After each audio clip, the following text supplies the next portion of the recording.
मार्कंडे ऋषि जी थे जिन्होंने यह माता नर्मदा का परिक्रमा उठाया था। उन्होंने जल हाथ में रख करके संकल्प लिया कि हे माते, दोनों टाइम आपकी घाट की आरती करूंगा, एक टाइम भोजन करूंगा, जहां संध्या हो जाएगी मैं वहां विश्राम करूंगा। ऐसा बोल करके उन्होंने पूरा परिक्रमा किया। 3 साल 3 महीना 13 दिन लगाए उन्होंने अपने परिक्रमा में। जगह जगह उनकी तपस्थली बनी। 3 साल 3 महीना 13 दिन।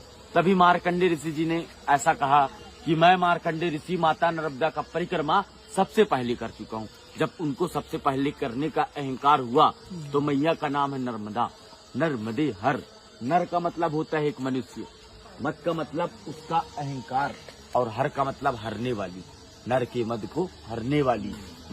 मार्कंडे ऋषि जी का अहंकार टूटा। मार्कंडे ऋषि जी खंडित हुए। जब उनको ये प्रतीत हुआ कि अब माता नर्मदा का परिक्रमा तो कोई नहीं कर पाएगा, इसके कारण उनको वो दूसरी बार कोशिश किए।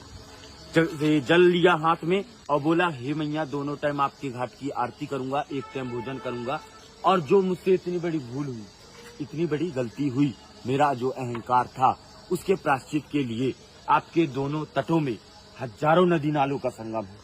मैं किसी भी नदी नालों को नहीं छोड़ूंगा।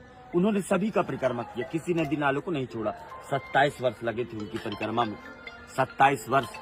और मार्कंडे ऋषि जी का यही कहना था कि जैसे हिमालय में जाते थे महिलाएं मोक्ष की प्राप्ति के लिए, ये नर्मदा परिक्रमा में ही एक मोक्ष है। 2 मिनट आ रहा हूँ बस। मोक्ष का मतलब होता है किसी जीव के जन्म और मरण के बंधन से छूट जाना।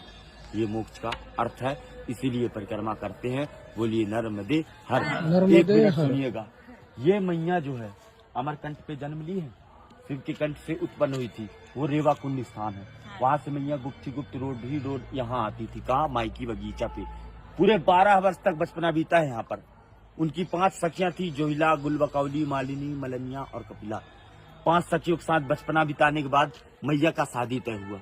सोन जी महाराज, दंत कथा के अनुसार से ब्रह्मा जी के मानस पुत्र हैं सोन, और नर्मदा मैया शिव जी की पुत्री।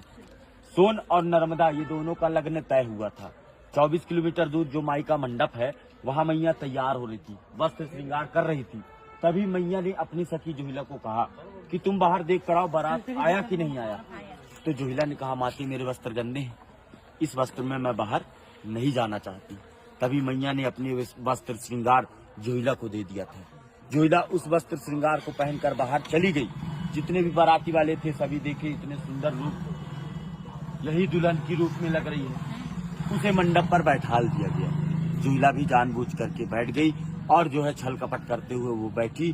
सोन जी महाराज जाने अनजाने में बैठ गए। दोनों की शादी लग